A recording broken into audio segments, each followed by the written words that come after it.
عائشہ صدیقہ رضی اللہ تعالی عنہا راویہ ہیں. آپ کہتی ہیں کہ نبی کریم میرے گھر پہ آرام فرماتے.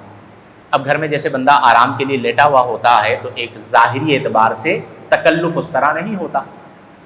نبی کریم علیہ افضل الصلاۃ والتسلیم آرام فرماتے اس طرح کہ آپ کی جو دونوں مبارک پنڈلیاں ہیں ان پنڈلیوں سے کپڑا ہٹا ہوا تھا. ان پنڈلیوں سے، چونکہ پنڈلیاں اصلاً ستر عورت میں داخل نہیں ہیں، پنڈلیوں سے کپڑا ہٹا ہوا تھا. اسی اثناء میں میرے والد محترم حضرت سیدنا صدیق اکبر رضی اللہ عنہ نبی کریم صلی اللہ علیہ وسلم سے ملنے کے لیے آئے.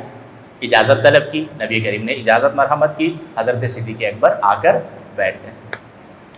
کچھ دیر گزری تو حضرت عمر فاروق اعظم رضی اللہ عنہ ملاقات کے لیے آئے. نبی کریم صلی اللہ علیہ وسلم سے اجازت طلب کی، نبی کریم نے اجازت عطا فرمائی اور حضرت عمر بھی آ کر بیٹھ گئے. کچھ دیر کے بعد حضرت عثمان غنی تشریف لائے. کون تشریف لائے؟ حضرت عثمان غنی آئے اور نبی کریم سے اجازت طلب کی. اب سرکار سردار ہیں، کیا ہیں؟ جیسے تشریف فرما تھے ویسے بیٹھے رہتے. حضرت عثمان رضی اللہ عنہ نے تو مطلب آپ کا معاذ اللہ یہ مجال تو نہیں تھی کہ نبی کریم سے کچھ عرض کر دیں. آپ تو غلام تھے سرکار کے، جیسے بیٹھے ہوئے تھے ویسے بیٹھے رہتے. حضرت عثمان بھی آئے، اجازت طلب کی. تو جب حضرت عثمان آئے تو حضرت عائشہ کہتی ہیں کہ میں نے دیکھا کہ نبی کریم علیہ افضل الصلاۃ والتسلیم بیٹھ گئے، آرام فرماتے بیٹھ گئے، اور جو پنڈلیوں سے کپڑا ہٹا ہوا تھا نبی کریم صلی اللہ علیہ وسلم نے پہلے اس کپڑے کو صحیح کیا، اور صحیح کرنے کے بعد حضرت عثمان کو کہا کہ اب آپ تشریف لے آئیں، اور حضرت عثمان آئے اور نبی کریم کے قریب بیٹھ گئے. اب حضرت عائشہ کہتی ہے کہ میں بڑی حیران ہوئی، چونکہ حضرت صدیق اکبر کی شان بلا شبہ حضرت عثمان سے بہت بلند و بالا ہے، حضرت عمر کی شان حضرت عثمان سے بلند و بالا ہے، پہلے دو خلیفہ ہیں. بہرحال ملاقات ہوئی، تینوں حضرات تشریف لے گئے. میں نے نبی کریم علیہ افضل الصلاۃ والتسلیم سے عرض کی کہ یا رسول اللہ صلی اللہ علیہ وسلم آپ تشریف فرما تھے، پہلے میرے والد محترم آئے، آپ اسی طرح تشریف فرما رہے، پھر حضرت عمر فاروق اعظم آئے، آپ اسی طرح تشریف فرما رہے ہیں، لیکن میں نے دیکھا کہ جب حضرت عثمان آئے تو آپ نے پہلے کپڑے کو صحیح فرمایا اور اس کے بعد آپ نے ان سے ملاقات کی اور پنڈلیوں پر کپڑا ڈالا. اس کی کیا وجہ ہے؟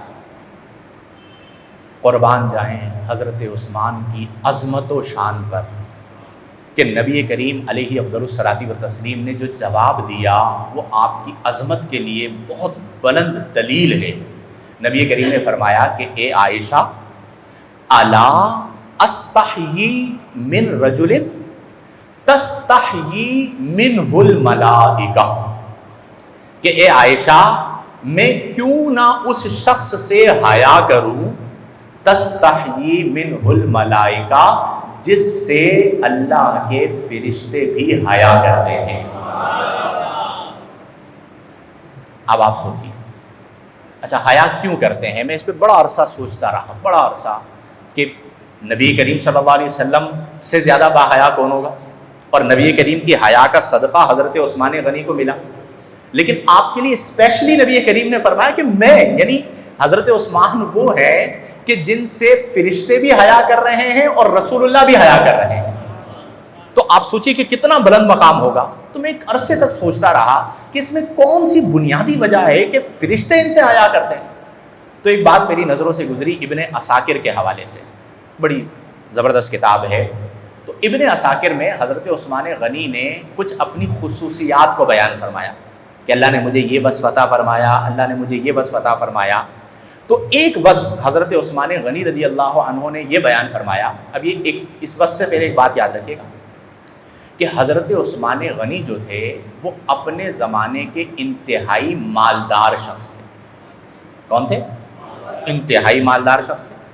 اور اس زمانے میں یعنی اگر بیر روما کو لے لیجئے مدینہ المنورہ میں، تو حضرت عثمان غنی نے خرید کر اس کنویں کو مسلمانوں کی ملکیت کیا تھا کہ مسلمان چاہیں پانی بھریں. غزوہ تبوک پر آپ نے 300 اونٹ بما کمبل اور پالان کے نبی کریم کے قدموں میں پیش کیے تھے.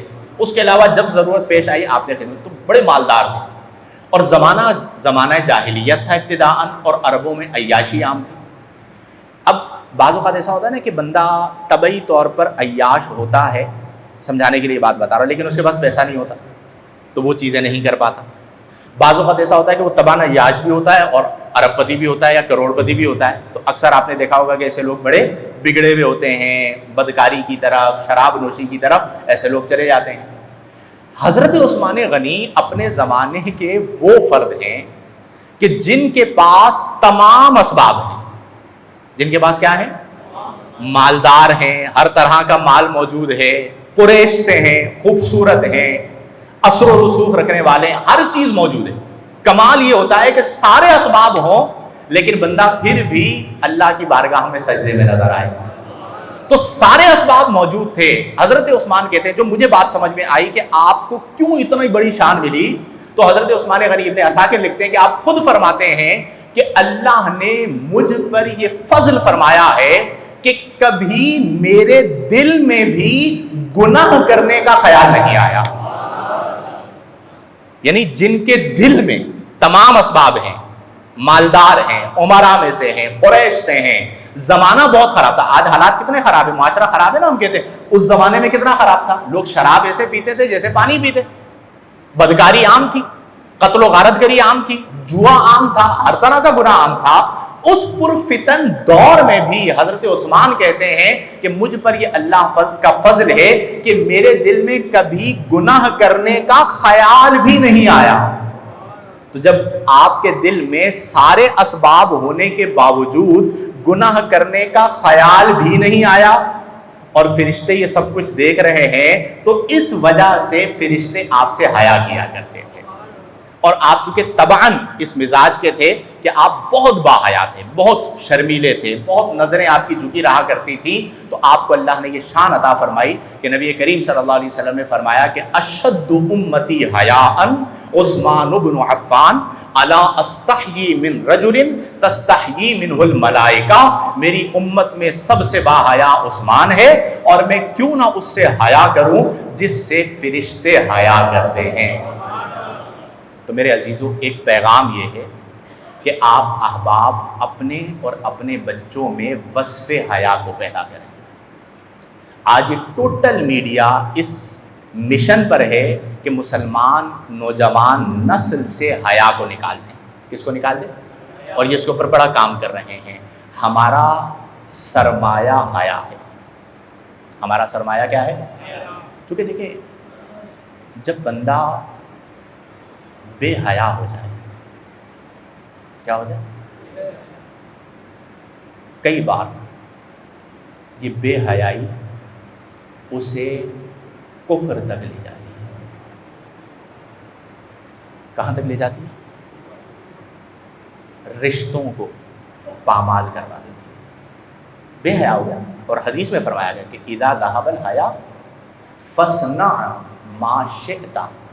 جب تجھ سے حیا چلی جائے تو تیرے جی میں جو آئے پھر تو وہ کر. پھر بندہ بھول جاتا ہے کہ میں نے اللہ کے حکم پر عمل کرنا ہے, رسول اللہ کے فرمان پر عمل کرنا ہے, وہ ہر حد کو کراس کر جاتا ہے. تو ہم نے اپنے بچوں میں کس وصف کو بیدار کرنا ہے؟ بالخصوص اپنی بیٹیوں میں, بہنوں میں تسلیم و رضا شیوا, تقدیس و حیا زیور, یہ وصف نہ ہو جس میں وہ نام کی عورت ہے. ہماری عورتوں کا جو وصف ہے وہ تسلیم و رضا ہے, حیا ہے. ان کی حیا اور ان کی آنکھوں کی جو حیا ہے اور ان کے اندر جو وصف حیا ہے وہ بنیاد ہے. تو حضرت عثمان غنی کی سیرت میں ہمیں ایک چیز یہ ملتی ہے